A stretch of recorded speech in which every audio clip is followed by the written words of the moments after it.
Hola, buenas noches. Una vez más estamos con todos ustedes y esta noche vamos a hablar de un tema muy interesante, aunque nos pilla muy lejos de donde nos encontramos, a miles de kilómetros, pero seguro que ustedes han oído hablar de las líneas de Nazca y de las piedras de Ica. Ese va a ser el tema que esta noche vamos a tratar aquí durante esta hora y media de programa. Vamos a intentar conocer un poquitín más qué son esas piedras de Ica, qué nos quieren representar y por supuesto igualmente qué son las líneas de Nazca. Para ello tenemos con nosotros a tres invitados. En primer lugar, Pedro Amoró, buenas noches. Carlos Seclén, buenas noches. Buenas noches. Y Germiniano González, buenas noches. Buenas noches. Entre todos ellos vamos a intentar poner un poquitín de luz sobre este tema, sobre este misterio que al tantísimo tiempo y tantas veces ha dado que hablar y que todavía hay mucha gente que está a favor o en contra de las muchísimas hipótesis que circulan por ahí. En primer lugar, a mí me gustaría preguntarle a Germiniano, que es la persona quizás en España que más se ha dedicado a estudiar las piedras de Ica, ¿qué son las piedras de Ica? Pues son documentos grabados, son piedras realmente, cantos de río, que están grabados con escenas de otra civilización y en lugar de ser una escritura, pues ellos han dejado los conocimientos que tenían grabados en piedra. Por lo tanto, son cantos que tienen grabados con escenas de todo tipo o con conocimientos. Estas piedras son, ya lo diremos más adelante, andesitas y explicaremos las pruebas para decir que son verdaderas. Pero en fin, las piedras son realmente una biblioteca, por eso se titula a veces en los libros Biblioteca Lítica, porque dan conocimientos, como dan los libros, en forma de capítulos, ya que las piedras se pueden formar series y se puede interpretar simbólicamente perfectamente lo que hay grabado sin necesidad de escritura. Por lo tanto, las piedras de Ica son la prueba arqueológica más importante que tiene esta humanidad, porque se puede probar su antigüedad. Bien, tendremos ocasión a lo largo de la noche de profundizar en el tema. De acuerdo. Carlos, tú eres peruano, conoces las piedras, conoces las líneas. Desde tu punto de vista, ¿qué representan estas piedras? Específicamente, ¿qué representan? La transmisión de un conocimiento que es parte del acervo cultural, ¿no? De lo que se hace cultura. Entonces, volvemos otra vez al término cultura. ¿Qué es cultura?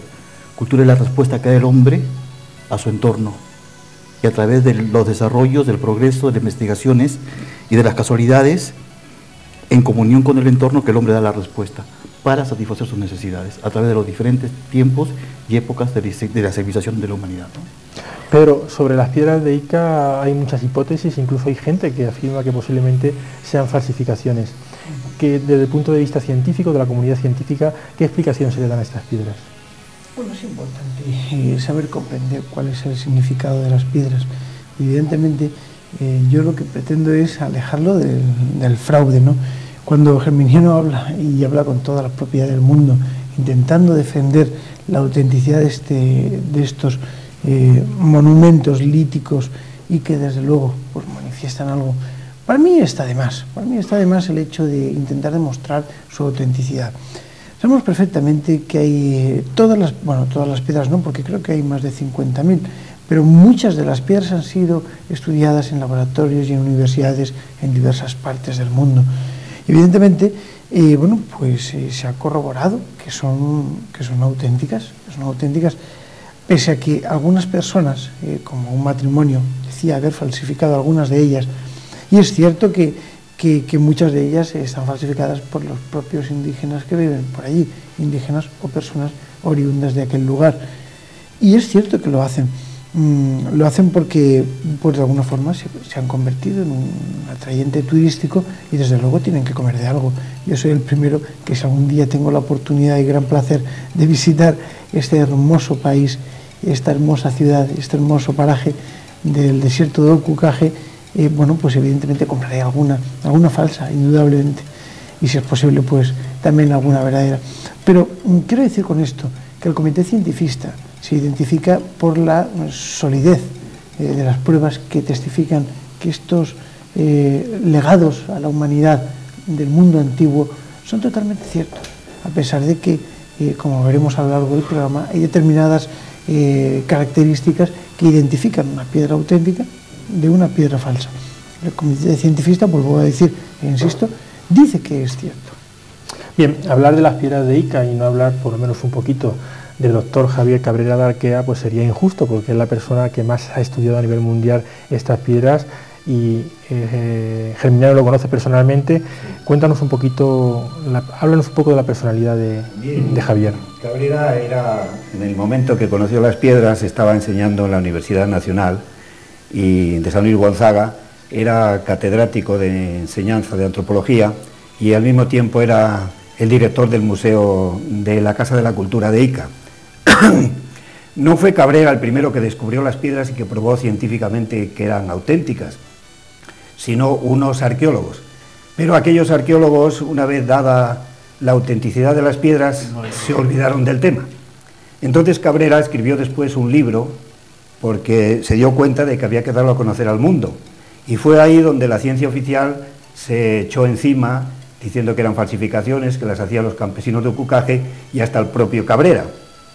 Pero hay, como veremos enseguida o después, documentos de laboratorio, como decía Pedro Amorós, y yo los tengo, y hay documentos del siglo XVI, y tengo además el escrito que hicieron los dos arqueólogos que probaron que eran auténticas, sin meterse en el contenido de las piedras, sino simplemente que se encontraban en tumbas o cementerios prehispánicos, y que por lo menos probaban que no los hacían los campesinos de Ocucaje o que no eran recientes.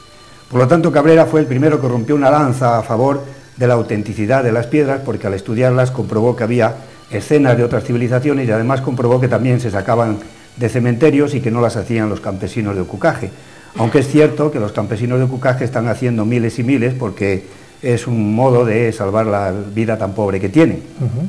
Así pues, el doctor Cabrera es el primero que internacionalmente dio a conocer las piedras y defendió las piedras como un documento de una civilización extraterrestre que vino a la Tierra hace 65 millones de años. Bien, pues vamos a pasar a ver un reportaje que hicimos en casa de Germiniano. La verdad es que Germiniano en casa pues tiene un pequeño museo, tiene piedras originales, vamos a tener oportunidad de verlas, porque yo creo que lo principal es que nuestros telespectadores puedan ver in situ cómo es una piedra de Ica, y posteriormente pues comentaremos más aspectos sobre estas piedras. Vamos a dar pues paso a ese reportaje.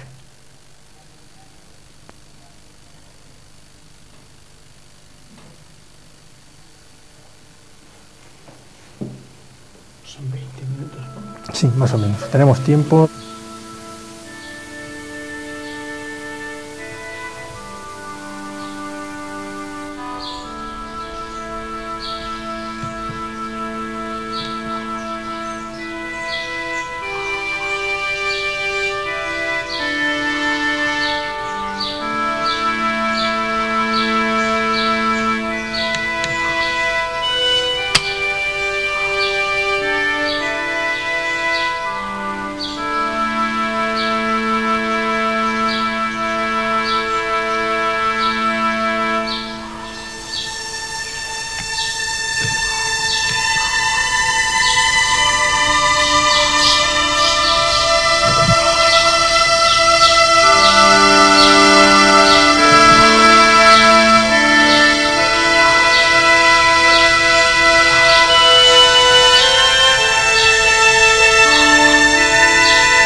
encontramos ya en casa de Germiniano González, en su pequeño museo, porque realmente esto es un museo donde no solamente vamos a ver las piedras de Ica, sino que también hemos tenido la oportunidad de hacer un pequeño repaso pues, a toda la colección de fósiles, piedras, etcétera, etcétera. Germiniano, cuéntanos un poco cómo te has hecho con tantas piezas, imagino que llevarás muchos años, ¿no?, recogiendo... Sí, llevo 26 años estudiando las piedras de Ica. Aparte, pues dedicado a la paleontología llevo muchos años y tengo varios trabajos, pero lo que nos interesa es hablar ahora de la civilización glitolítica o de las piedras de Ica, que es el descubrimiento arqueológico más importante que ha hecho la humanidad. Y para ello vamos a ver que una civilización extraterrestre, bien dicho así, ha venido a la Tierra hace 65 millones de años y ha manipulado aquí seres y ha explorado y explotado todos los continentes. Bien, pues vamos a dejar entonces a Germiniano que nos explique sobre la marcha in situ, las piedras, el significado y lo que representan. Bien, en las piedras de Ica encontramos en primer lugar la morfología de aquellos hombres glitolíticos o extraterrestres que vinieron aquí. La mejor representación es, por ejemplo, esta cabeza o el cuerpo entero que están viendo al fondo, donde estos seres intelectuales, que no son de la misma especie que nosotros, tenían una cabeza 3 veces superior a la nuestra, más grande. El tórax era muy corto y el vientre era muy voluminoso, como apreciamos, y las piernas eran gruesas y cortas, y los dedos de la mano no tenían el dedo ponible, sino los 5 en la misma dirección. El coeficiente intelectual de los seres glitolíticos se calcula en unos 400, mientras que nosotros el coeficiente intelectual de los más sabios o los cerebros más adelantados no llega a 170, 180. Bien, estos seres glitolíticos que llegaron hace 65 millones y se puede probar por la cantidad de grabados que han dejado, llegaron primero al continente de Lemuria, que todavía existe hoy, pues es toda la India. Otras partes del continente Lemuria se quedaron formando islas por el Índico. En este continente encontraron una especie de primate que les pareció bueno para hacer manipulaciones en laboratorio de óvulos y espermatozoides, y entonces crearon humanoides o seres con poco coeficiente intelectual para hacer trabajos manuales, agropecuarios, técnicos y de todo tipo que ellos no querían hacer porque estaban dedicados solo al conocimiento. Aparte de este continente tenemos el que ellos grabaron también en una serie de piedras, donde tenemos aquí Arabia. Tenemos también grabado por ellos el continente de Australia, que entonces estaba unido a la Antártida. Tenemos el continente de África, y cuando hay divisiones o departamentos es que ellos lo han trabajado y nos indican las distintas actividades que ellos han realizado en cada continente. También tenemos en esa gran piedra grabada el continente de la Atlántida, con lo cual podemos decir hoy día que no desapareció la Atlántida, sino simplemente que la placa geológica se corrió y es Europa hasta los Urales. Después tenemos América del Norte, separada de América del Sur. Tenemos América del Sur, que es el continente donde ellos realizaron los trabajos más importantes e hicieron las construcciones más importantes. Después tenemos el otro continente de Mu, que al desplazarse la placa forma hoy pues Mongolia, China y parte de Rusia hasta los Urales. Las placas que hoy día forman nuestros continentes realmente están grabadas todas en 2 grandes piedras con los continentes de entonces. Bien, estos hombres glitolíticos conocieron todas las especies de dinosaurios que había en el Cretácico, y de hecho podemos decirlo porque convivieron con ellos, como por ejemplo vemos aquí, están dominando un triceratops. Podemos pasar y ver aquí también cómo están criaban los dinosaurios vegetarianos para la alimentación de los humanoides. Hay un glitolítico alimentando a un dinosaurio pequeño. Vemos otros dinosaurios a los cuales dominan, y después grabaron muchas otras piedras con diferentes especies de dinosaurios. En el Museo de Javier Cabrera hay unas 38 especies de dinosaurios, y algunas, como esta, no descubierta todavía por la paleontología. Tenemos el Parasaurolophus con placas en la espalda. La paleontología ha encontrado sin placas. Conocieron también los hombres glitolíticos, como vemos aquí, grandes pájaros desconocidos y sobre todo reptiles voladores. La prueba es que algunos están domesticados y vuelan sobre ellos. La idea que nos dan al volar o dominar reptiles voladores es de que ellos volaban y quizás también de que volaban sobre ellos. La idea de vuelo está manifestada también en otro tipo de pájaros, fíjense bien, de tipo mecánico. Están sobre pájaros mecánicos, con lo cual están diciendo a la humanidad que va a venir después de que ellos volaban. Es la idea más importante. Aquí tienen otro pájaro mecánico. Después conocieron, por ejemplo, la metamorfosis o cómo se desarrollaban algunas especies de dinosaurios, en concreto una, el estegosauro, que nacía sufriendo metamorfosis. Aquí tenemos la especie de larva, le salen 2 patas, luego 4 y luego al final aparece el adulto. Conocer la metamorfosis del nacimiento de un ser supone que se convivió con ellos.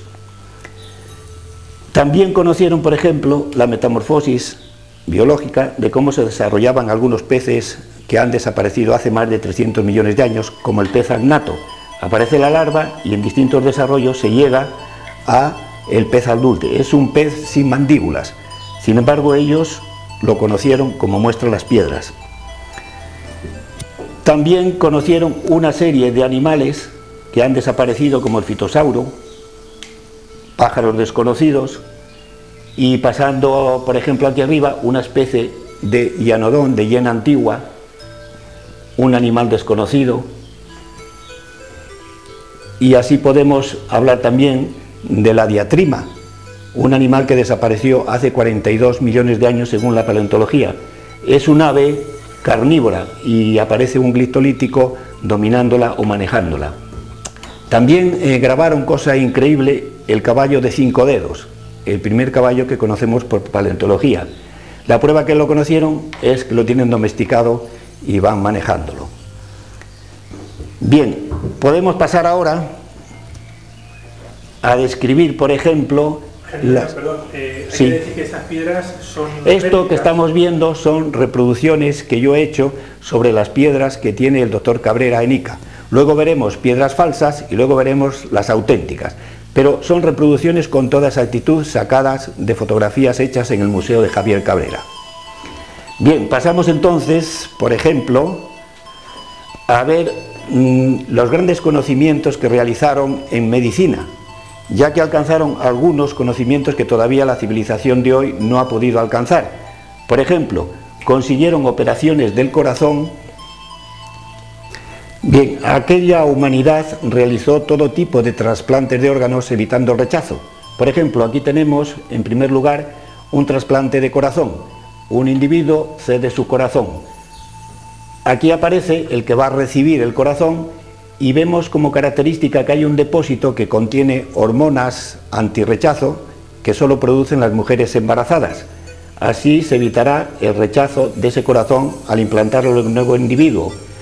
Que son hormonas antirrechazo lo vemos en otras piedras que hay en el Museo de Ica, donde una mujer embarazada está cediendo sangre a un depósito y de este depósito va a pasar la sangre a aquel que va a recibir el nuevo corazón, como se ve en esta otra piedra.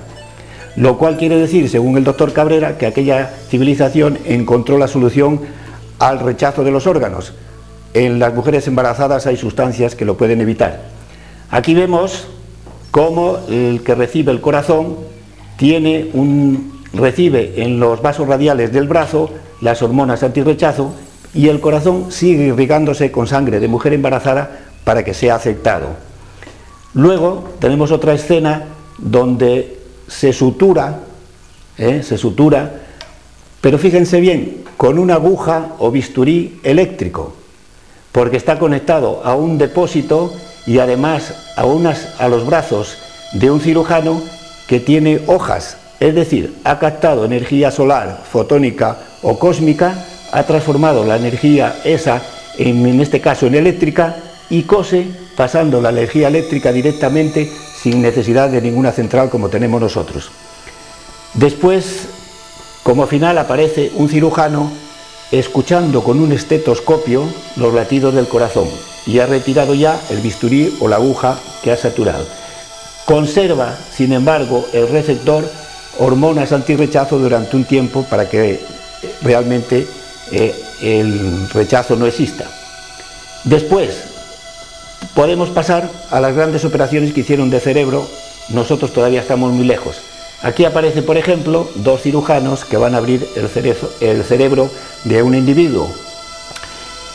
Después, ese cerebro necesariamente, como observan aquí o en esta otra piedra, hay que irrigarlo también con sangre de mujer embarazada, que son donde están las hormonas antirrechazo. Ellos hicieron trasplantes de cerebro entero, de medio cerebro y de claves cognitivas, es decir, pasaban conocimientos de un individuo a otro. En esta piedra, por ejemplo, vemos el final, donde un cerebro se sutura, siempre con energía que procede de un depósito que ellos recogen, como se ve aquí, directamente de las hojas que tienen, de algún mecanismo que tienen en la cabeza, y luego a través de los brazos, que indican la energía biológica, la convierten ellos en eléctrica o mecánica para poder suturar. Después de las operaciones de cerebro, pues podemos decir que hicieron todo tipo de riñón, también de hígado, con éxito, siempre basándose en hormonas que hay que buscar o sintetizar de la sangre de mujeres embarazadas. Hay una cosa que llama la atención, Germiliano, posiblemente también los telespectadores en casa lo estén viendo, pero en algunas de las piedras y sobre todo en las operaciones hay individuos que parecen estar flotando, levitando por encima del enfermo. Pues sí, después de estudiar todas las piedras que hay en el museo, la conclusión es muy clara. Esta gente, como recogía constantemente durante el día energías del espacio, las podía transformar en biológicas directamente. Entonces esta gente podemos decir que levitaba o flotaba realmente, y en las operaciones, como se ve aquí, están flotando. Tanta energía han cogido del espacio, sobre todo energías desconocidas para nosotros, que podían transformarlas en biológicas, y con esa capacidad podían levitar de una forma natural, sin hacer ningún esfuerzo. Aquí lo podemos observar en esta misma del corazón, en esta del corazón y en cualquiera otra. Operaciones de cerebro se ve también que están levitando, flotando. Es una característica que consiguieron ellos, una propiedad que pasaron a su cuerpo. Después también tenemos cosas interesantes en operaciones, por ejemplo, de cesáreas. Ellos usaron todos los métodos que conoce la medicina de hoy y alguno más. Por ejemplo, aquí hay una cesárea por acupuntura. Un médico ha puesto en la boca de la mujer a la que le van a hacer la cesárea 3 agujas en centros nerviosos para anestesiarla. También nos enseñan en las piedras cómo la medicina de hoy debía practicar o ayudar a tener parto sin dolor. En este caso aparece una mujer en cuclillas y la disposición de la cabeza del niño es mirando hacia arriba para que la columna del niño y la columna de la madre no fuercen realmente las paredes. Entonces se consigue más o menos biológicamente y de forma natural un parto con poco dolor o sin dolor. Otra de las grandes enseñanzas. También en las piedras que hay en Ica, en el museo, están grabadas las figuras de Nazca, con lo cual el doctor Cabrera dice que lo que hay en Nazca, esas figuras de animales, de flores o de cosas técnicas, las hicieron los hombres glitolíticos, porque la prueba la tiene él en una gran piedra que tiene en el museo. Aquí, por ejemplo, en esta gran piedra, en esta reproducción, tenemos la caída de un meteorito o la caída de una luna hace 65 millones de años, que fue la que terminó con los dinosaurios. En el Museo de Javier Cabrera hay una piedra de 1,20 m de alto, donde está reflejado realmente la caída de ese meteorito que la ciencia ya ha comprobado hoy. Eso fue lo que obligó a los hombres de esta civilización, a los seres glitolíticos, a dejar la Tierra con los humanoides que aquí había, irse a donde habían venido. Ellos, si puedes mirar aquí, están observando, un astrónomo está observando un cometa que viene del espacio, el cual van a utilizar para acoplar sus naves a la gravedad del cometa y poder salir de la Tierra y del sistema solar prácticamente sin gastar energía. Y luego se supone que consiguieron vencer la velocidad de la luz para llegar. Aquí tienen una reproducción, un dibujo de desarrollo de las constelaciones, de las 12 constelaciones que conocemos, y ellos van a llegar a Tauro Pléyades, que es de donde vinieron. Por lo tanto, en este grabado, en este dibujo de desarrollo, observamos también que hay un eclipse de sol. El sol está tapado por la luna y cuando el cometa está cerca de la Tierra ocurre el eclipse de sol. Este eclipse de sol se ha producido otra vez, se ha repetido en el año 73, el 24 de diciembre, con lo cual quiere decir que el cometa Cohuetet fue conocido por la civilización gliptolítica y la hemos conocido en este siglo. Ellos dejaron grabado en las constelaciones que tenemos en el zodiaco donde hay vida animal, vegetal e intelectual. En el libro que he escrito pueden ver claramente qué constelaciones tienen planetas con vida. También grabaron dos grandes piedras con continentes que se supone no son de aquí, sino precisamente de una de las constelaciones que debemos estudiar. Y bueno, ahora podemos ver falsificaciones, si quieren ustedes, que hacen los campesinos de Ocucaje y que no tienen nada que ver en su trabajo ni trazado con las piedras auténticas.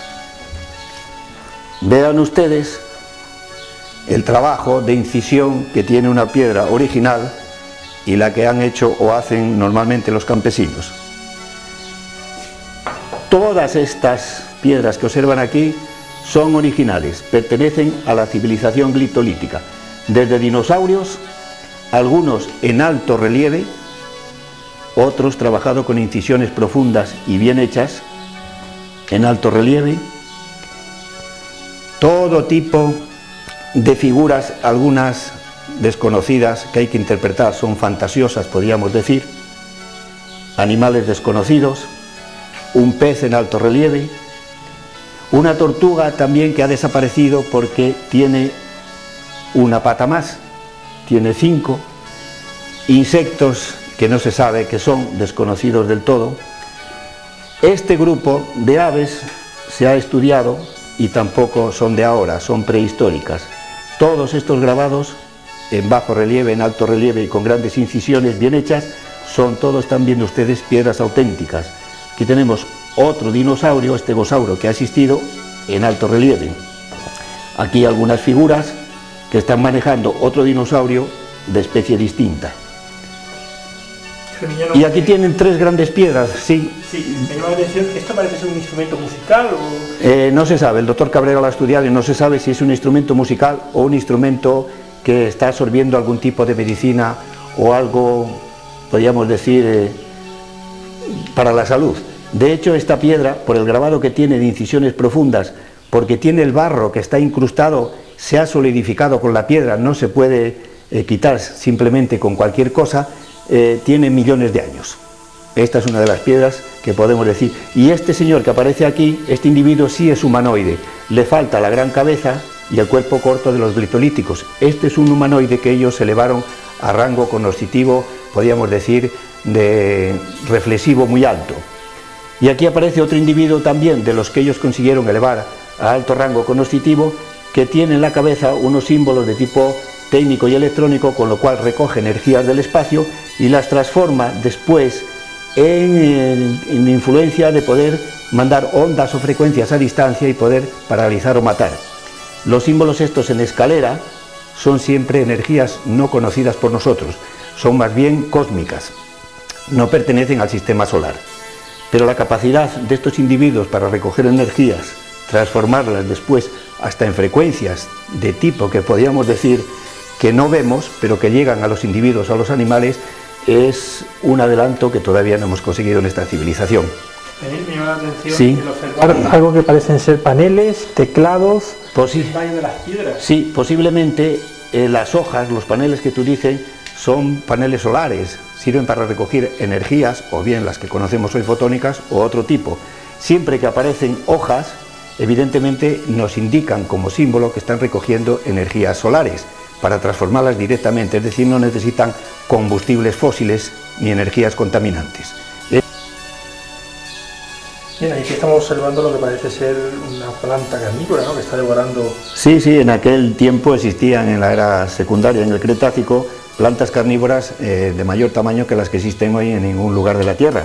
En este caso, una planta carnívora está atrapando a un pájaro y otra planta carnívora está atrapando a un pequeño humanoide o a un glistolítico.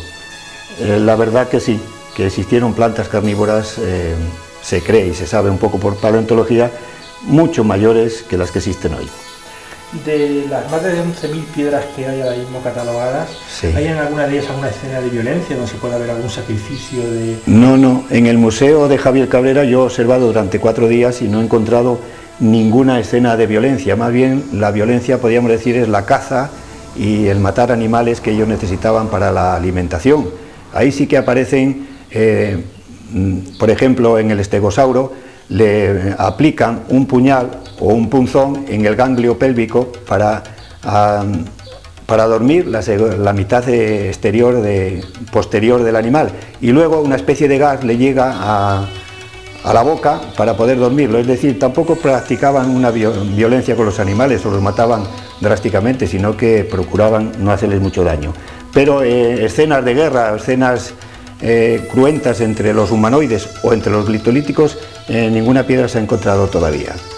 Muy bien, Germiñano, pues muchísimas gracias. Nos vamos a despedir desde su casa museo con esta piedra que estamos viendo, una piedra que representa al hombre reflexivo y científico. Que además pues están datadas aproximadamente con 65 millones de años, sí, ¿no? Más que eso lo datamos por las escenas que describen de 38 o 40 especies de dinosaurios y de otros animales prehistóricos del área secundaria, cosa que no pudieron conocer los preincas y que son piedras muy antiguas por arqueología.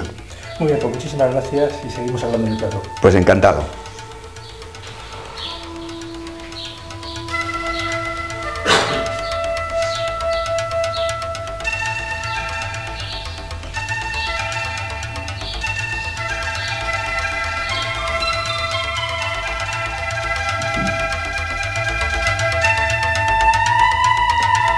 Bien, pues operaciones de cerebro, operaciones de corazón hace 65 millones de años. Realmente es algo sorprendente si algún día se logra demostrar fehacientemente que así fue.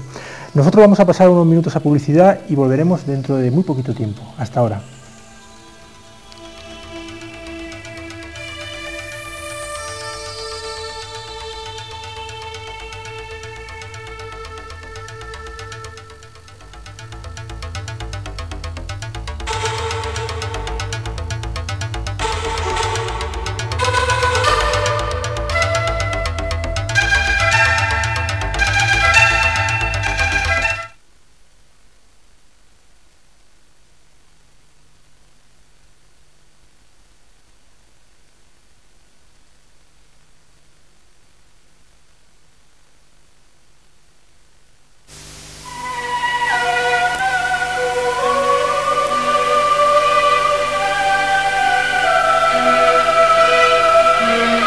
Si quiere contarnos sus experiencias, puede ponerse en contacto con nosotros al apartado de correos 369 o bien por internet a la dirección electrónica mileniotv@arrakis.es.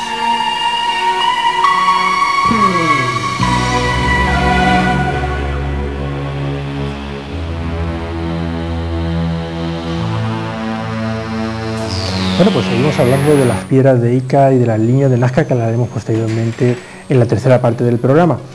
Después del reportaje que hemos visto y de los comentarios que hemos hecho antes de ver ese reportaje, pues una de las preguntas que deberíamos contestar es qué argumentos hay a favor de la autenticidad de las piedras y qué argumentos, por el contrario, nos indican que pueden ser falsas. Pedro. Bueno, pues la lógica es el principal argumento que nos indica que podría tratarse una cosa o de otra. Evidentemente existe una serie de análisis mediante los químicos que determinan la antigüedad de algunas de las piedras. Esa antigüedad, efectivamente, algunas de las piedras ha dado antigüedades verdaderamente importantes. Y por otra parte tenemos lo que es el análisis lógico. El análisis lógico de las piedras, incluso de las propias formaciones que las piedras representan. Encontramos en algunas piedras dinosaurios, encontramos en algunas piedras dinosaurios y hombres conviviendo juntos. Esto, desde una postura más bien expectante, podemos decir que es una cosa normal. Sin embargo, desde el punto de vista paleontológico de las personas, es imposible, según la ciencia Claro, es imposible. Con lo cual no existe una determinación que hayan convivido los seres humanos, los hombres, con los dinosaurios. Pero yo me apoyo en una de las teorías que un paleontólogo defendía, y era que evidentemente cuando supuestamente cayó ese meteorito en el Golfo de México y provocó la extinción del 75% de las especies, entre ellas los dinosaurios, evidentemente muchas de las especies sobrevivieron y crearon sus propios reductos con hábitats muy definidos en determinados lugares. Bien, pues para dar cierta explicación a esto, se piensa que al igual que existen monstruos como por ejemplo el lago Ness, como por ejemplo el Ogopogo y muchos monstruos que se les han denominado así y que se han capturado incluso en las redes de los mares con los barcos pesqueros y que no se tenía conocimiento de ese tipo de especies, pues evidentemente tiene que haber algún tipo de manada, guarida, no sé cómo decirlo, donde se escondiese este tipo de seres que indudablemente pudieron convivir con los seres humanos hace mucho tiempo. Hoy en día es un poco más difícil porque tenemos todo muy trillado, muy explorado, y el propio ser humano, y yo recuerdo ahora vagamente, y termino enseguida mi exposición, recuerdo un testimonio que daban unos pigmeos en Madagascar, donde en un lago decía que había 2 dinosaurios. Uno de ellos se lo comieron, porque decía que le rompía las redes para pescar y que tuvieron que matarlo, y el otro que se perdió. Y uno de ellos se lo comieron. Y todavía este pigmeo daba esas explicaciones de cómo habían cortado el enorme cuerpo del dinosaurio en lonchas. Es más, hasta un investigador que fue allí le enseñaba los grabados de antiguos dinosaurios y decía, este es, refiriéndose a un dinosaurio de la época, evidentemente, del secundario. Sí, de la era secundaria Cretácico, hace más de 60 millones. De todas formas, yo quiero corroborar lo que tú dices, pero yo amplío más el tema. El que haya después continuado alguna especie de dinosaurios hasta hace pocos miles de años, no contradice el que las piedras muestren 38 especies de dinosaurios que yo he contemplado en el Museo de Cabrera. 38 especies son muchas para decir que han sobrevivido. Entonces, eso quiere decir que alguien convivió realmente hace 65 millones de años, aunque a lo mejor pues hace 10.000 años todavía se conservara alguna especie de dinosaurios, pero 38 especies son muchas para conservarse en el tiempo. Entonces Cabrera, apoyándose en que son muchas las especies de dinosaurios que hay en las piedras, él dice que convivieron en esa época. Es decir, que un hombre glitolítico o un hombre con otro coeficiente coexistió realmente, porque además en las piedras aparecen alimentando a ciertas especies de dinosaurios que consideraban vegetarianos para la alimentación. Y es más, aparecen seres humanos desde una especie de pájaros mecánicos observando a dinosaurios y bajando de ellos para matar a los dinosaurios, unas veces con gases y otras veces con una especie de puñales dándoles en la parte trasera, en el ganglio pélvico, que es el segundo cerebro de los dinosaurios. Entonces son muchas las escenas de dinosaurios y de especies para decir que son de hace 10.000 o 1 millón de años. Puede ser que alguna especie de dinosaurios haya continuado en el tiempo, pero 38 especies son muchas. Carlos. Aquí hay un asunto, me voy a poner yo en el otro lado, ¿no? Lo que es el área andina o macroandina es un área que pues tiene las cadenas más grandes las cordilleras más grandes del mundo, y las alturas pues llegan hasta 7.000 metros de altura. Va paralelo a la corriente de Humboldt. La corriente de Humboldt es una corriente que en el Océano Pacífico tiene mucha influencia en el modus de vida de la fauna, ¿no? Y de la zoología también. Pero entre estas cordilleras hay un estrecho desierto, que es el desierto más seco del mundo. Y este desierto se rompe en pequeños oasis con ríos que bajan de la cordillera oriental. Es una cordillera que no va más arriba de 5.000 metros, pero la occidental, la que va hacia el Amazonas, Es una cordillera que está de los 5.000 metros para arriba, donde hay nieves perpetuas. Entonces, en la zona norte, ¿no?, de Perú, ¿no?, vamos a ver, aquí hay un mapa, ¿no?, aquí se puede apreciar, aquí, ¿no?, aquí se puede apreciar una cordillera y aquí se puede apreciar la otra cordillera. Entonces, hay grabados, hay tejidos donde se ve que en épocas que hubo sequías o hubo inundaciones, porque este es en los Andes, en América, es muy común que cada cierto tiempo existan. Bueno, hubo hambre, entonces parece que esta gente antigua conocía que en los Andes habían animales, ¿no?, congelados. Entonces, en las cerámicas, que se le llaman huacos, están reflejados cómo iban y cazaban de la nieve estos animales. No, esa es una teoría, bueno, que existe, ¿no?, que existe. Es real. Bueno, pero también cuando yo conocí al doctor Cabrera y conocí sus piedras, pues, en primer lugar, me rompía todos los esquemas. Me rompía los esquemas y rompía todos los esquemas, o sea, rompía la ciencia, porque era imposible que el hombre haya convivido con los dinosaurios. Pero habían unas cosas increíbles, ¿no? Unos estudios, unas excavaciones que nosotros hicimos en la parte de Colqui, hacia el este de Desaguadero, ¿no?, en Puno, o sea, en el lago Titicaca, encontramos unos fósiles, ¿no?, donde las vicuñas tenían cinco dedos.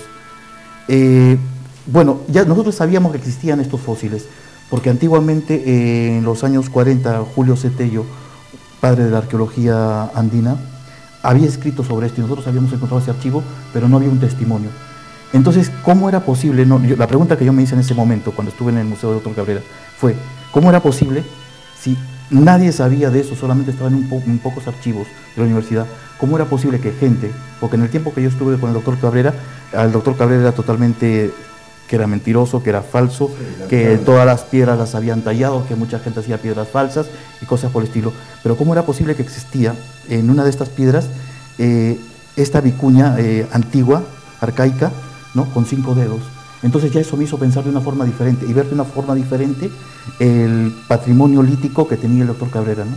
Sí, a mí con lo que estáis comentando y con lo que hemos visto en las piedras, se me ocurre una pregunta.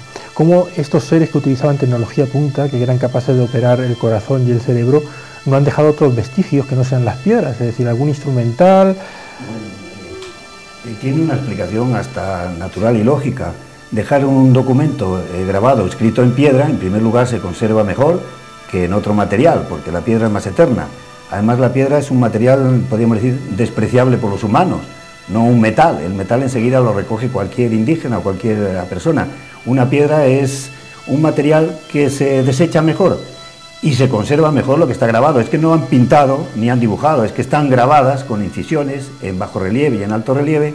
Entonces es una prueba, podríamos decir, de arqueología que va a durar millones de años, porque las piedras pueden durar millones de años. Entonces, lo lógico es que aquella civilización pensó en que si dejaba algo para otras civilizaciones posteriores, lo dejara en algo serio. Porque si lo deja en una cinta de magnetofón, como hacemos ahora, pues eso se hubiera destrozado. Sí, pero vamos a ver, entonces cuando... Pero sí hay además en Champi, que es una aleación de oro, plata y cobre. Sí. Y hay también, según Cabrera, mucho tipo de operaciones o malformaciones de la mujer que están en tumis de oro. Luego sí hay testimonios oro, de aquella civilización en más cosas, no solo en piedra. Pero por ejemplo en algunas piedras pues se reflejan pájaros mecánicos voladores, por ejemplo. Sí. ¿Esos elementos dónde están? Esos elementos se lo llevaron. No, lo que prueban es el mensaje que nos envían, es que ellos volaban, que tenían medios para volar.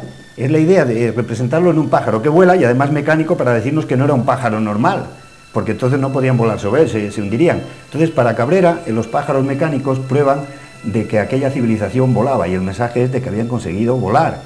Y además parece que esos pájaros mecánicos tienen como paneles alrededor para recoger la energía de arriba, y sobre la cara o el pico sale siempre una especie realmente de hoja, ya que es el símbolo de recoger la energía, de hacer la fotosíntesis. Entonces los pájaros mecánicos realmente nos dan una idea de que llegaron a unos conocimientos muy altos, y no nos van a poner cómo era realmente la nave para volar, pero sí nos dejan el mensaje de que aquella civilización lo consiguió. Se hizo imitando a Thor Heyerdahl en el mar, pero esto fue imitándolo en el aire. Sobre la pampa de Nazca se hizo un proyecto de ver si el hombre antiguo volaba. Entonces se recogieron de la cultura Paracas, que está ahí mismo, telas, mantos Paracas, y con estos mantos Paracas se confeccionó un tipo de globo aerostático. Entonces, y bueno, la gente que hizo este proyecto fue apoyado por americanos, claro está. Digo claro está porque últimamente están muy entusiasmados con todo esto. Entonces mandaron a la universidad para ver si los tejidos Paracas podían resistir el aire caliente.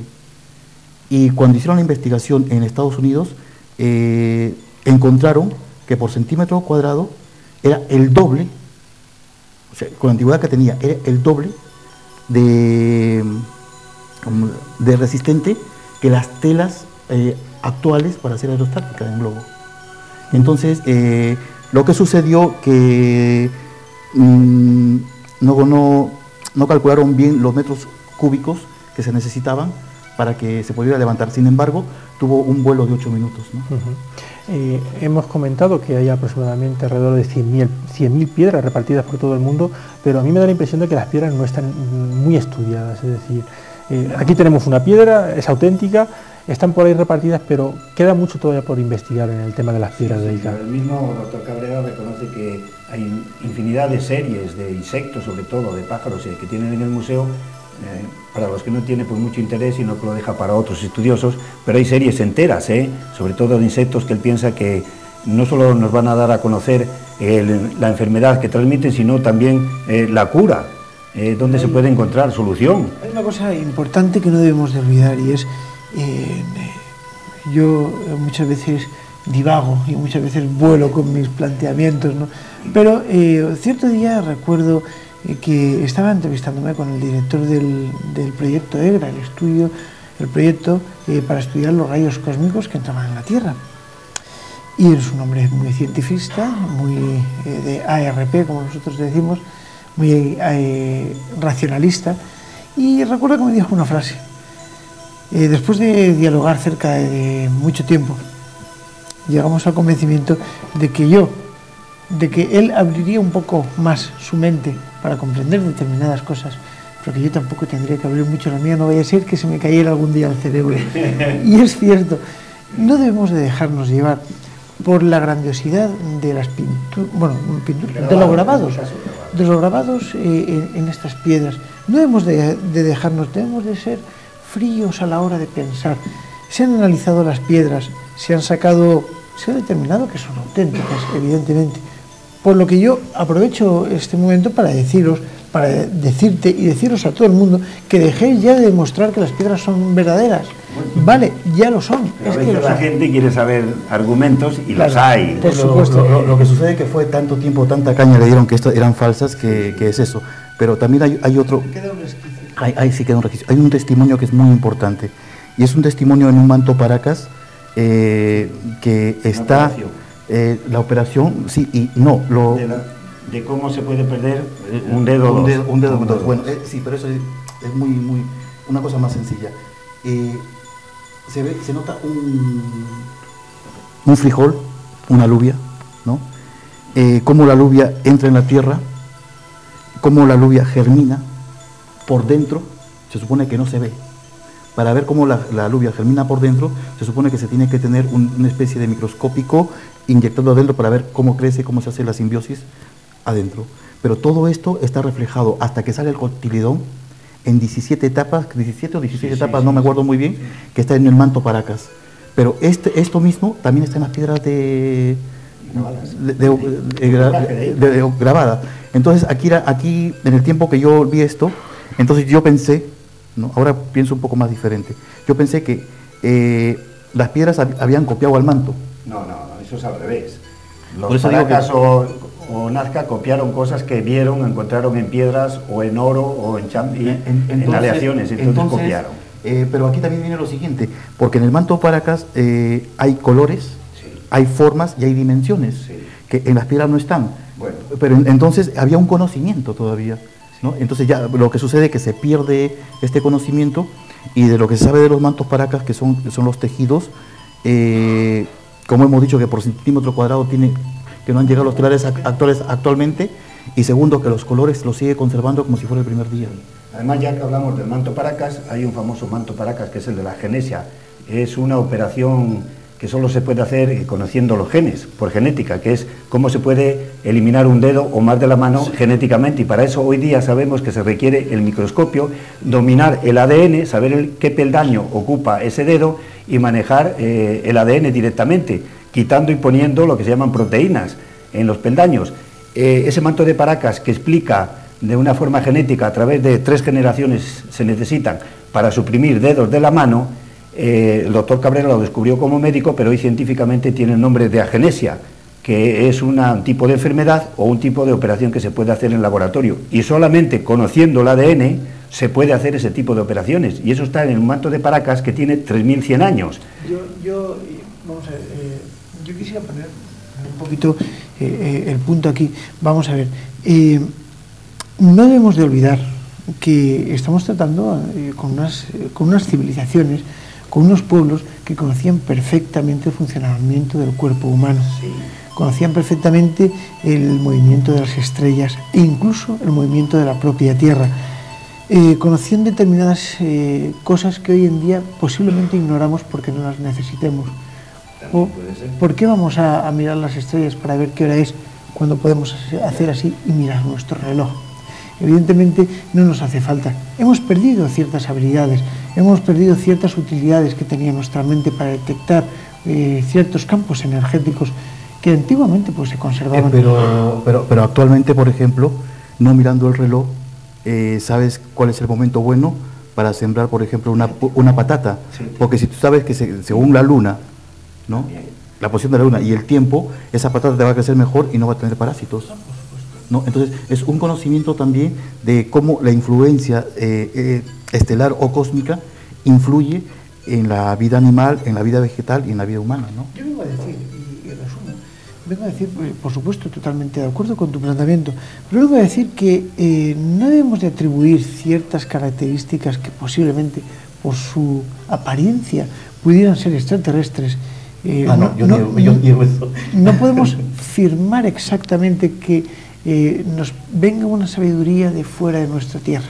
Yo ni lo niego ni lo afirmo. Simplemente digo que por desgracia no tenemos las pruebas necesarias como para poder demostrarlo. Y yo acepto de que hay vida inteligente y bueno, hay contacto con gente de las estrellas, pero sería también la forma, bueno, esto lo digo más como un sentimiento de ser latinoamericano, de ser peruano, de ser andino, o sea, de negarnos, ¿no?, el que nosotros hagamos cultura, ¿no?, el negarnos que nosotros hayamos domesticado el maíz, el tomate, hayamos hecho que un río pase de una montaña a otra montaña sin usar bombas, ¿no? Y, o sea, no negarnos el poder de creación de cultura. Sin embargo, no quiero dejar tampoco que hubo influencias externas. Estas influencias externas pudieron venir del cielo, pudieron venir del este, del oeste, de otras culturas o de otros continentes en diferentes épocas, tampoco lo niego.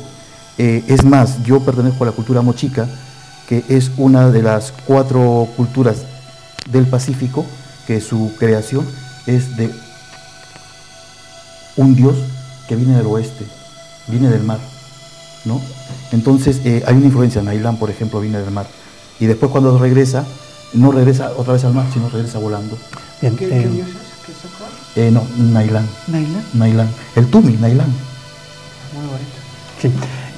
Imagino que esa cultura que estábamos comentando anteriormente no solamente habitaría en Perú, sino estaría repartida por otros lugares del mundo. ¿Por qué, por ejemplo, las piedras solamente se encuentran en el desierto de Ocukagi y no se encuentran en otra parte de...? Bueno, que se encuentren en un sitio no quiere decir que no hayan conocido o esa cultura no se haya extendido por el mundo. De hecho, las piedras pues muestran los continentes divididos en departamentos con el tipo de industria o de agricultura que tenían en cada continente. Luego sí conocieron todos los continentes. Ahora, ¿por qué las enterraron más en el desierto de Nazca, de Ica? Pues Cabrera dice que porque era un desierto que tiene una capa geológica debajo que es arcaica, que puede resistir muy bien las épocas que vengan y los movimientos, que puede conservar todo lo que tenga encima esa capa geológica arcaica, y además lo colocaron en un desierto donde se sabe que no iba a haber directamente culturas en los enterramientos que ellos iban a hacer, porque parece que están un poquito separadas de las orillas del río. De todas formas, es un desierto que ellos se dieron cuenta que con la corriente de Humboldt iba a durar muchos años, o muchos siglos, o muchos millones, y lo enterraron en lugares propicios para que se conservaran las piedras, porque si lo entierran en una selva, a lo mejor no damos con ellas, mientras que en un desierto cerca de civilizaciones que iban a ser muy importantes, tenían la ocasión de escarbar o simplemente una inundación, descubrir los depósitos que ellos pusieron. Pero geológicamente se cree que es una capa muy firme, la arcaica, que está debajo del desierto y que podía conservar lo que se enterrara allí. Aquí hay una cosa muy importante, ¿no? Esto lo decía Daniel. El conocimiento que tenemos actualmente y el sentimiento que hay en esta humanidad es totalmente diferente a la actitud espiritual, a la actitud terrenal, telúrica y cósmica, es totalmente diferente. Entonces la conciencia de un hombre de hace 100 años es muy diferente al de un hombre de ahora. Y en este momento la conciencia de los niños de ahora, que están en la edad de la sociedad de la información, va a ser muy diferente en menos de 10 años. Pero esta gente, a diferencia de esta humanidad, tenía conocimiento de que iban a pasar catástrofes cíclicas por el hecho de que la Tierra hace sus propios planes, que son muy diferentes a los planes de los hombres. Entonces los planes de la Tierra mandan, la Tierra manda. Entonces sabían que todo su conocimiento iba a desaparecer como ello. Entonces todas las culturas de la humanidad han hecho esto. La cultura egipcia, la obra monumental que nos ha dejado, la cultura mesopotámica, la cultura azteca, la cultura maya y la cultura andina. No sin esto quiere decir que no existan más centros. Sí, Cabrera defiende que hay más depósitos y más escondidos lugares que todavía no han sido descubiertos. Sí. Uno de esos centros, por ejemplo, que también son otros dos enigmas, es por ejemplo Marcahuasi, que hemos hablado. Cabrera admite que hay depósitos de piedras en otras poblaciones más alejadas de Ica. Antes de ver unas fotografías que tenemos preparadas, vamos a seguir hablando de otras piezas que tiene Cabrera en su casa, no solamente las piedras que son quizás las más conocidas, porque sabemos que el doctor Cabrera en casa tiene una buena colección de figurillas, cientos, miles de figurillas escondidas. Más de 15.000 seguro. Figurillas que representan extraños seres. Lo mismo de la era secundaria, animales desconocidos prehistóricos, operaciones de todo tipo. ¿Por qué no las enseña el doctor Cabrera estas? Las tiene más reservadas. El argumento que a mí me dio es que él quería hacer un trabajo sobre ello antes de que nosotros lo hiciéramos. Entonces las enseñaba, a mí me las enseñó un día entero y dice, no hagas fotos porque yo quiero hacer un trabajo primero. No sé si tiene otras intenciones, no lo sé. De todas formas, Fernando Jiménez de los Ríos sí ha mostrado fotografías de esta figurilla. Sí, pero nada más, unas no cuantas. Se conocen casi nada, ¿no? Pero que hay allí más de 15.000 sí, porque yo he visto un corredor enorme y cajas, y yo he calculado que unas 20.000 seguro que hay. Yo tuve la oportunidad de hablar no hace mucho, precisamente con el doctor Cabrera, con Javier Cabrera, y también estaba presente Gemeliano, sí. Claro. Y bueno, tuvimos un programa interesante, un programa de radio, pero cuando yo he tenido una pequeña trampita, y lo confieso, en un momento, cuando ya a mitad de la entrevista, yo le hice mención precisamente. Le dije, doctor, ¿qué nos puede decir de las figurillas de cerámica? Bueno, es que hizo así como un amago. Pues sí, hay muchas, tal, pero bueno, quiero decir que hizo la serpiente, ¿no? El pobre está tan vapuleado por todos los lados que no sabe. Realmente creo que a nivel de investigación creo que es hora de que el doctor Cabrera ceda o comience a ceder todo este legado de sabiduría milenaria que lleva él arrastrando tanto tiempo. A quien está interesado que coja algunas piezas. Aquí entra un problema social y político. También, ¿no? ¿De quién son las piedras? Muchos problemas de este tipo, ¿no? Vamos a ver que cuando viene un estudioso o científico, por ejemplo, en los tiempos de los años 1910, 1920, el descubrimiento de Machu Picchu en 1911, pues los extranjeros que venían eran aceptados con las manos abiertas para que estudiaran y hicieran excavaciones. Pero después, ya cuando estamos hablando de los años 50, de los años 60, pues venían con la CIA y inteligencia y se ponían muchas pegas. Y aparte de esto, para hacer una investigación de estas, por ejemplo, habría que admirar al doctor Cabrera por su perseverancia, por lo acucioso que ha sido, porque yo en el tiempo que he estado, le han dado caña, pero le han dado caña. El hombre, o sea, todo su dinero lo ha invertido, toda su vida lo ha invertido. Y en las universidades, ¿no? En las universidades habían facciones, ¿no? Habían facciones de que el Cabrera era un fanfarrón, que estaba haciendo eso de artesanía para hacer negocio con los turistas, y esos rezagos me parece que se las ha transmitido usted, pero bueno. Pero no vende piedras, ni las vende él, lo más que hace es regalarlas, y piezas de cerámica no las da nadie tampoco. Y bueno, entonces se necesitaría unas donaciones o un financiamiento para estos proyectos, pero si estos proyectos se dan, aquí hay un problema también, que rompería todas las teorías científicas actuales. Claro. Y las cátedras no quieren bajar de donde están. Siempre que se abogue por lo que es la autenticidad de la convivencia, porque vamos a ver, cuando se rompe la teoría científica, indudablemente es cuando se empiezan a convivir los dinosaurios con los seres humanos. Ahí hay una ruptura total y ahí se sale un poco de la razón y de la lógica científica. Ahí no se puede demostrar nada, sin embargo, pues puede abrir un camino de investigación. El científico no está cerrado a investigar, el científico necesita una serie de mínimos para poder autentificar un hecho. El dinosaurio vivió en una época... Pero este mínimo va en contra de la política, en contra de las actitudes de poder de Perú. Bueno, porque quiero terminar de decir esto. ¿Por qué va en contra?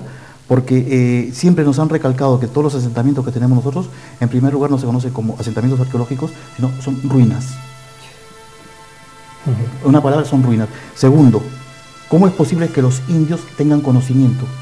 Y nos han roto por todos lados, nos han dado por todos lados. Entonces, que se sepa que los antiguos peruanos, ¿no?, tenían este conocimiento, es darle valor a los cholos y a los indios, claro, que no se le quiere dar para nada a los indígenas.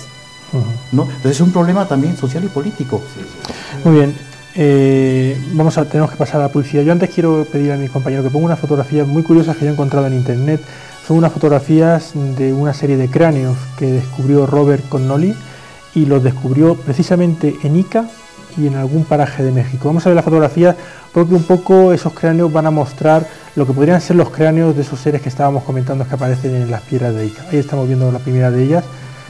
¿Vosotros qué opináis de estas fotos? Son unas fotos con un cráneo muy alargado. Bueno, este tipo de cráneos, generalmente yo los he visto, yo he tenido uno de ellos en mis manos, uno muy abombado incluso, bueno, no tanto como este, ¿no?, que parece un neandertal, pero vamos, sí que lo he tenido, y lo hacían con unas tablas apoyadas en la cabeza. Desde que eran niños. Y desde que eran niños que los preparaban para el rito, vamos, para el culto. Ahí estamos viendo otro muy distinto a los anteriores, sí. Es una cabeza redondeada, podría ser, pues a veces coincide bastante con las descripciones que se han dado de alienígenas, ¿no?, de una cabeza achatada, grande. Lo que sucede tanto con las momias del desierto del sur de Perú, como las momias del norte del Perú, de la costa, no vamos a hablar de las momias de la sierra, era para asemejarse a la nobleza que gobernaba. Entonces, vamos a hablar de los cacicazgos. Bueno, aquí cacicazgo tiene otra connotación.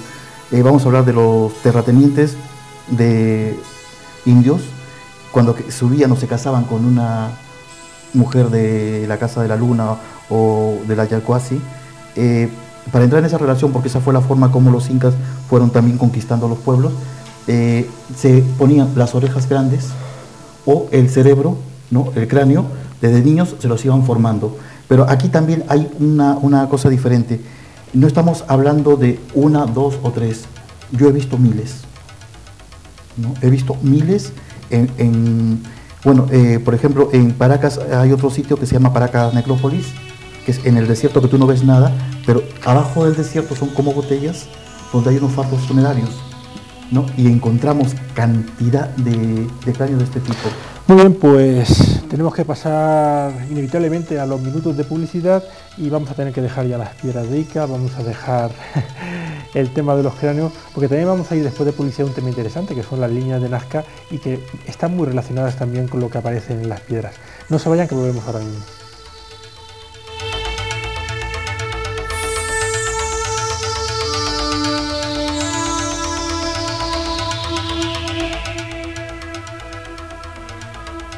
Contarnos sus experiencias, puede ponerse en contacto con nosotros al apartado de correos 369 o bien por internet a la dirección electrónica mileniotv@arrakis.es.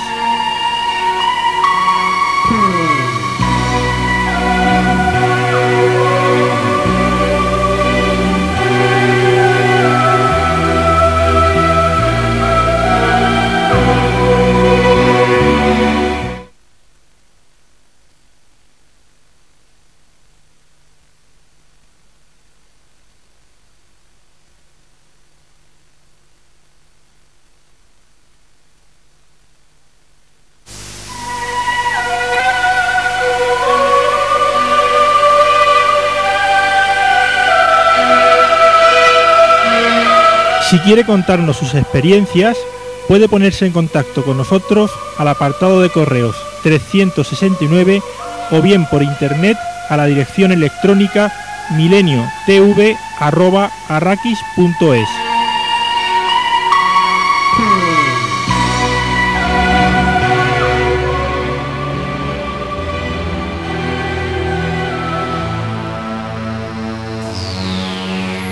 Bueno, pues inquietantes e interesantes eran las piedras de Ica, no menos son las líneas de Nazca, líneas que están muy cerquita de la zona donde se encontraron las piedras y que, bueno, en principio, pues me gustaría que explicaseis un poco qué son estas líneas que representan.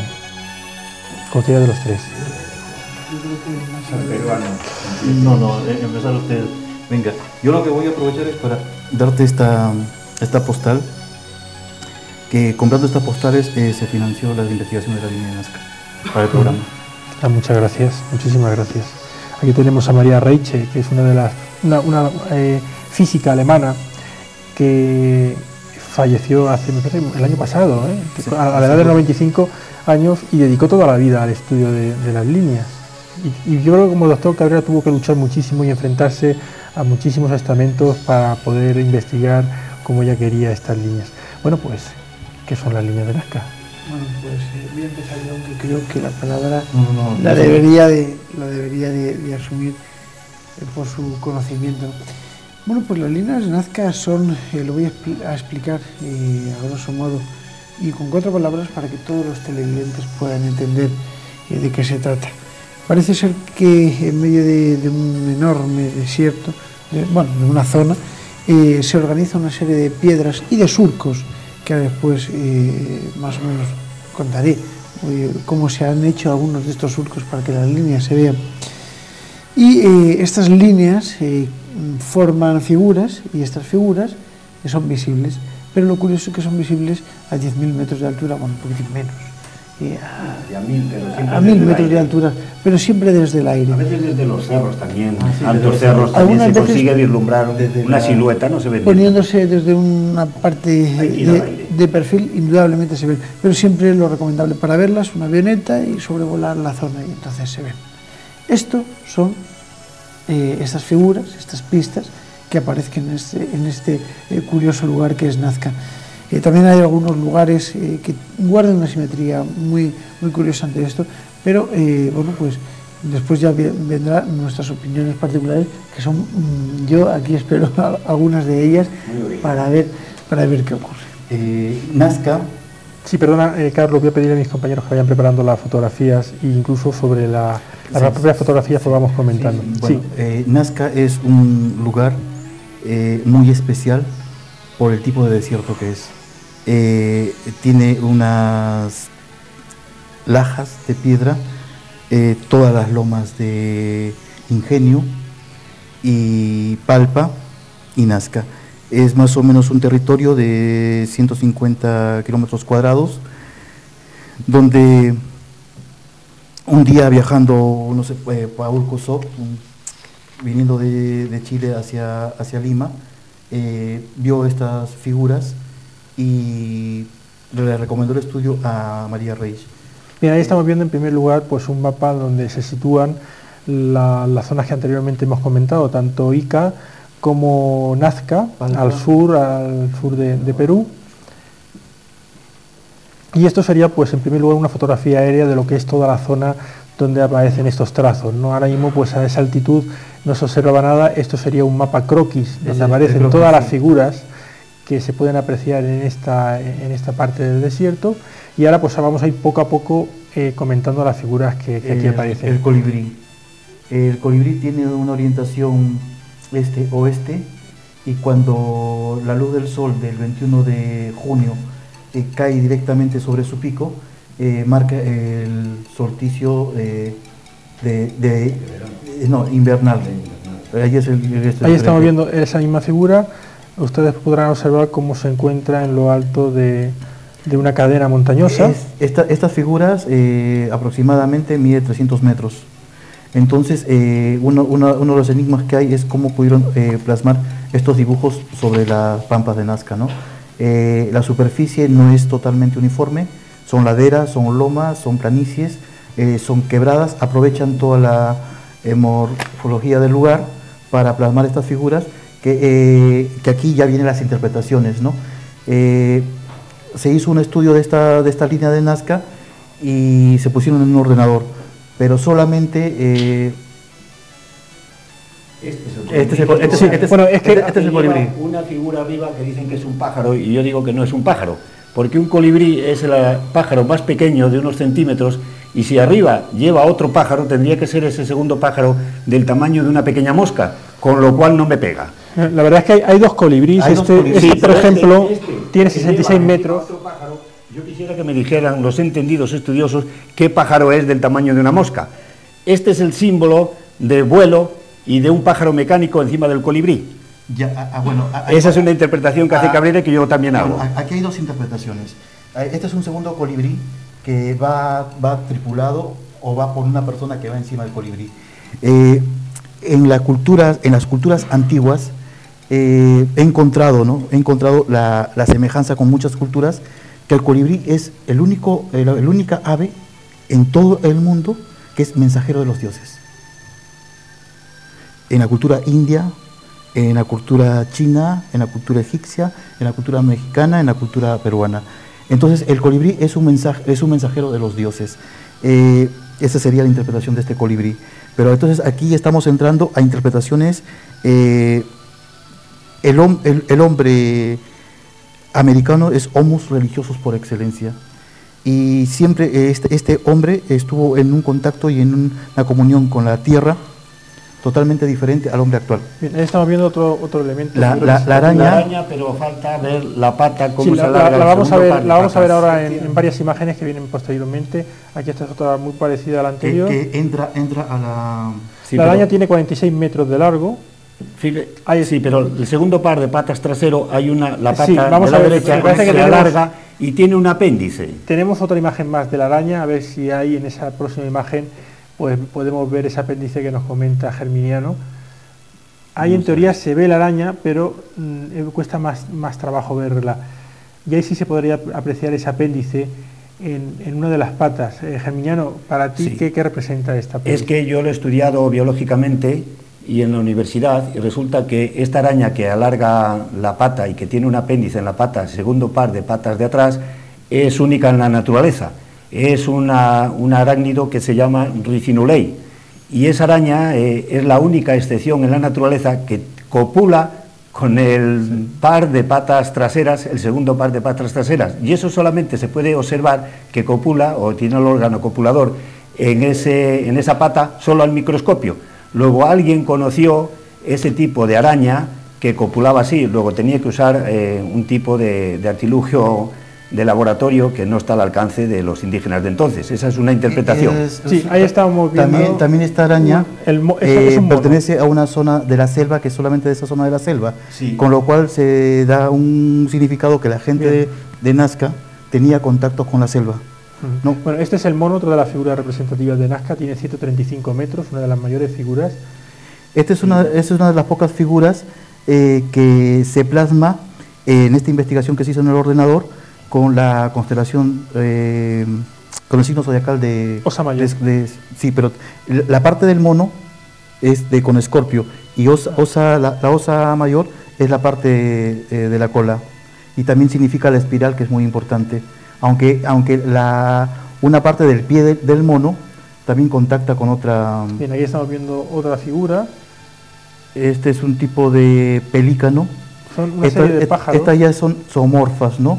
Sí. Porque los dedos que tienen un significado que también se graba en muchas piedras pre-incas, vamos a decirle, de 4000 años, que tiene que ver con los solsticios y los equinoccios. Estas ya entran, sobre lo que es Nazca hay creo que más de 300 hipótesis. Esta es una de las figuras más grandes, le llaman el gran pájaro, pájaro gigante, y tiene de punta a punta 300 metros de longitud. Decía María Reiche que colocándose en un extremo de la figura era imposible divisar ver el otro lado. Sí. Lado. Porque el terreno es como sinuoso. Sí. Tenemos que decir también que las figuras pues tienen muy poca profundidad. La máxima profundidad que tienen en el suelo son 30 centímetros y poquitos metros de anchura. Van de 4 centímetros a...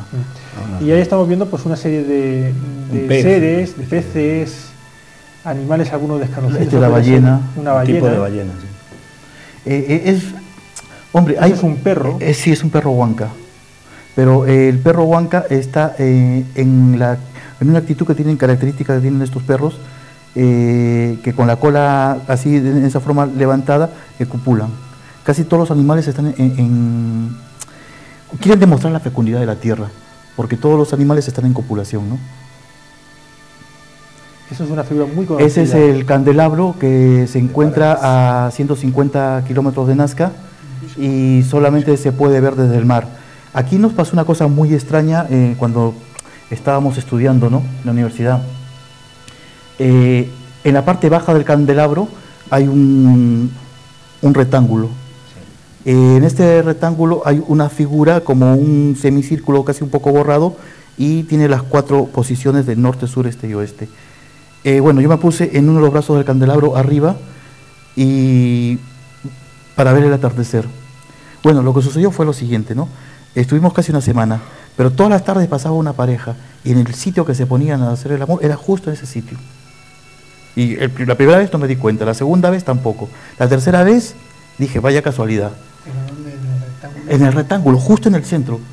Y ¿cómo lo sabes? ¿Estabas ahí mirando? No, es que yo me iba arriba para ver la caída del sol, pero aprovechaba para ver. Pero esto me llamó mucho la atención por esto. Después, entonces, yo quise comprobarlo y ya más o menos sabía de qué iba. Entonces, cuando puse las rodillas en el suelo era imposible estar ahí porque las lajas, era un sitio mal para estar, ¿no? Pero sin embargo, la gente, después cuando estuve hablando con mis compañeros y mis compañeras, me decían que tuvieron un instinto así, les dio un pronto y se pusieron, ¿no? Porque esta figura del candelabro ha estado dañada por un grupo sectario hace unos años. Sí, unos protestantes hace unos años destrozaron parte de un brazo. Y hace 2 años un equipo de fútbol que ascendió de nivel fue a celebrarlo con botellas y todo también al candelabro y hicieron un destrozo enorme, sí. Pero sobre todo una secta protestante venida de Estados Unidos en una excursión destrozó una parte del brazo. Bien, esto que estamos viendo es una pista, ¿no? Esto es una pista. Una cosita con el candelabro. En la parte de arriba del candelabro, justamente a la loma siguiente, está Paracas Necrópolis. Pero en esa loma del candelabro sucede una cosa muy importante. Sucede el Paracas. El Paracas es un viento que viene más o menos a 160 y 200 kilómetros por hora, que tú te lanzas contra el viento en el abismo y no caes. Te eleva a 2-3 metros de altura. Bien, pero estas pistas, ¿qué significado podrían tener? Unas pistas de es que tiene muchísimas interpretaciones. Ahí estamos viendo otro pájaro. ¿El mismo que antes, de otro ángulo? No, es otro. Está cerca del cocodrilo. La Panamericana. Sí, y es bueno, la Panamericana que cortó todo. Que la carretera también hizo un gran destrozo. Y aquí hay una serie de figuras geométricas, que esto parece ser un tablero, como una especie de tablero de ajedrez, líneas que se cruzan. Sí, lo vamos a ver ahora después. Esto es otro símbolo que no sabemos, no se sabe cuál es el significado, ¿no? Hay cantidad de símbolos que no han salido. Este es uno de los pocos que ahora se están viendo. Sí, este es una especie de flor, pero que tiene como que un laberinto que entras y no sales. Este es el parte del cocodrilo o del saurio que hay, ¿no? Y esta es una de las fotos donde se ven unas figuras geométricas, un círculo, dentro del círculo se ven otra especie de tablero, ahí lo estamos viendo más ampliado. Esa es la... Hombre, aquí hay una cosa bien importante. Como veis ustedes ese círculo, en las mesas andinas o mesas chamánicas se utiliza la misma configuración. Los dos círculos y el círculo del medio. Bien, pues... hay una figura, ya se te han acabado. No, ahí tienen que quedar varias. El hombre búho. Exactamente, es la que tengo reservada para el final, quizás de todas las figuras la más importante por lo que ella representa, ¿no? Vamos a pedir a nuestros compañeros que sigan poniendo las figuras porque van a aparecer... Bueno, ahí estamos viendo otro signo, ahí vemos comparativamente... Para ver estas figuras es importante, si es que vais a Perú, ¿no? Que os levantéis a las 4 de la mañana para tomar las avionetas de las 5 de la mañana. Y la mejor hora que se ve justamente Bien, es... Ahí estamos viendo, es una instantánea en un lado de una Ahí montaña, está. del hombre del espacio, le llaman el hombre del espacio, el astronauta. Comentar sobre esta Bueno, figura. yo en el tiempo que lo conocíamos como el hombre búho. Tiene dos perfiles, uno que mira hacia el este y el otro que mira hacia el oeste. Pero aquí lo raro, al tener la cabeza de búho, se supone que era el hombre que observaba la noche, ¿no? Observaba la noche, además el calzado que lleva es tipo bota, es un hombre, es un humano, alguien que está observando, no, más que animal, tiene otra simbología. Es que la cabeza, justo la cabeza de El de búho significa precisamente el que observa. Sí. Bien, uno de los problemas que tienen las líneas de Nazca precisamente lo que estábamos comentando anteriormente, y es que en muy poquitos años se están degradando muchísimo por el turismo que visita esta zona, que pisan las líneas, que intentan borrarlas, y bueno, lo que parece ser que tantísimos miles de años que han estado ahí permanentemente, pues corren el riesgo de desaparecer. ¿Se está tomando alguna medida a nivel del gobierno peruano para que eso no suceda? ¿Lo sabéis vosotros? Yo lo único que sé que la medida que se está tomando es este patrimonio de la humanidad. Se está dando a empresas privadas, sobre todo japonesas, para que gestionen esto. Y yo creo que aquí debería intervenir la UNESCO, ¿no? Porque en su tiempo, cuando se hizo el Plan Copesco en el año 70, pues hubo una serie de prerrogativas y de recomendaciones para salvaguardar todo este patrimonio. Pero, como nosotros decimos, ¿no? Los ventepatrias, todo este patrimonio cultural que pertenece realmente a los verdaderos peruanos, a los que hacemos nuestra la herencia de los antiguos peruanos, Yo sí que da tiempo, quiero decir algo también. Sí. sería importante. Ahora desde aquí estamos trabajando, justamente el año 2004 en Barcelona va a haber el Encuentro Universal de Culturas y estamos creando una plataforma, ¿no? Que se está trabajando justamente con otro grupo de reivindicación indígena que se llama Paz y Dignidad, ¿no? Hay una cosa que no hemos dicho y creo que es importantísimo recalcarlo. Hemos estado hablando de las figuras, hemos hablado incluso de las formas, hemos hablado de qué son, pero no hemos hablado de cómo se han hecho, ni de cuáles han sido los utensilios para poder trazarlos. Creo que, por ejemplo, el candelabro tiene hasta 40 centímetros de profundidad, está así como una pequeña cóncavo. La tierra no es fácil de cavar en este lugar y desde luego pues no estaba preparado. ¿Cómo prepararon esto? ¿Por qué lo prepararon? ¿Y desde dónde lo hicieron para poder ser observadas estas imágenes a muchos centenares de metros de altura con total perfección? Bien, yo creo que es la pregunta que podría abrir otro programa entero de 1 hora y media de duración. El cómo están hechas estas... Es que cada figura tiene connotaciones muy importantes, ¿no? Tiene connotaciones con un calendario, vamos a llamarle agropecuario, ¿no? Que tiene que ver con las lluvias, que tiene que ver con el solsticio, que tiene que ver con el equinoccio, que tiene también que ver con las ceremonias mágicas, que tiene que ver con costumbres que todavía en lo que es la civilización andina. Yo hablo de civilización andina, soy partidario de hablar así y no de hablar Nazca, Parasca, Machu Picchu, no. Yo hablo de una civilización en diferentes etapas.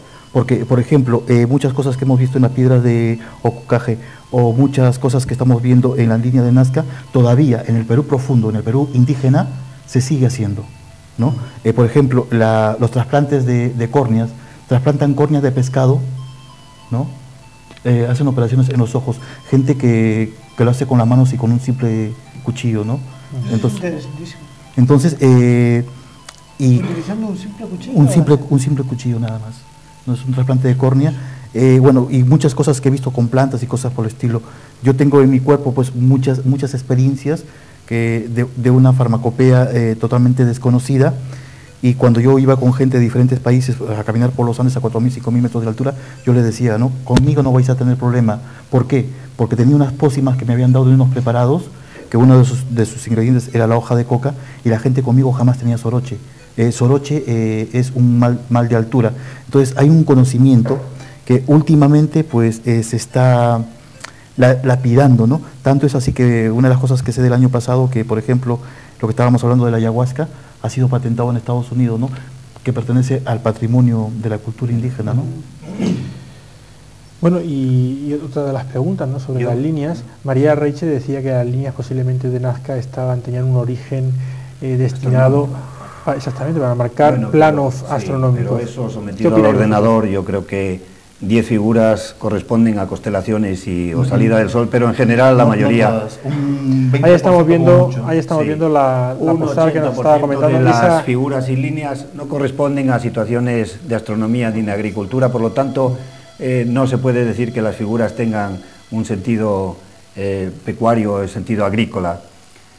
Defendiendo lo que dice el doctor Cabrera, y quizás sea un poco exagerado, pero para él es cierto, las figuras de Nazca han sido dejadas por los hombres glitolíticos, y en una parte eran las líneas, eran para las naves que ellos tenían, eran campos de aterrizaje, y las figuras venían a ser como centros de aparcamiento o centros de reparación, o simplemente lugares, podríamos decir, para sentarse. Él se basa en que las figuras de Nazca son de la civilización glitolítica porque están grabadas en las piedras de Ica, y él tiene en el museo una piedra de casi 1 metro por 30 de alto por 40 centímetros, donde muchas de las figuras están grabadas ahí. Ahí estamos viendo a Carlos con María Reiche. Bueno, pues hace años, ¿no? ¿Qué año fue esto? El 87, por ahí. Bien, pues la teoría de Cabrera está clara, para él está clara que si en las piedras de Ica están grabadas las figuras de Nazca y sobre todo las pistas, evidentemente responden no a las civilizaciones estas anteriores de hace 2, 3 o 4.000 años, sino que fueron dejadas por los hombres glitolíticos como señal de que habían estado en la Tierra, y después las civilizaciones posteriores siguieron de alguna forma conservándolas y cuidándolas. Esa es la teoría que defiende el doctor Cabrera. ¿Que se han encontrado en las piedras de Ica algunas de las figuras? Sí, es que hay en una gran piedra de 1 metro de largo por 40 de alto, yo tengo 2 fotografías de ellas, están muchas de las figuras y algunas pistas. Luego el doctor Cabrera deduce por conclusión que si ahí las figuras de Nazca están en las piedras de Ica, pertenecen a la civilización glitolítica que dejó toda esa biblioteca lítica grabada. Esa es una interpretación del doctor Cabrera. ¿Cómo? O a los que lo vieron desde arriba. Sí, pero justo la civilización glitolítica, como tenía naves para navegar y para conocer los continentes y viajar por todos, evidentemente las vieron desde arriba y las pudieron hacer perfectamente. Y además no se borran, ¿eh? Hice planteé una hipótesis hace muy poquito tiempo en un programa de televisión acerca de las pistas de Nazca, de las líneas de Nazca, que creo que es como mejor se podría definir.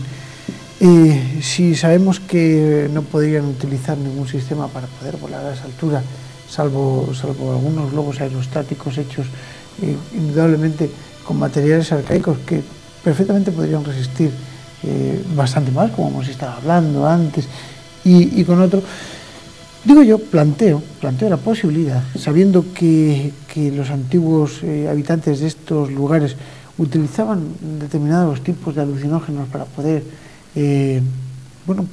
tomar contacto con algunos de sus espíritus, incluso hasta la propia tierra. Digo yo, ¿no podrían haber realizado cualquier tipo de viaje psicológico, psíquico, mediante algún alucinógeno, y desde arriba?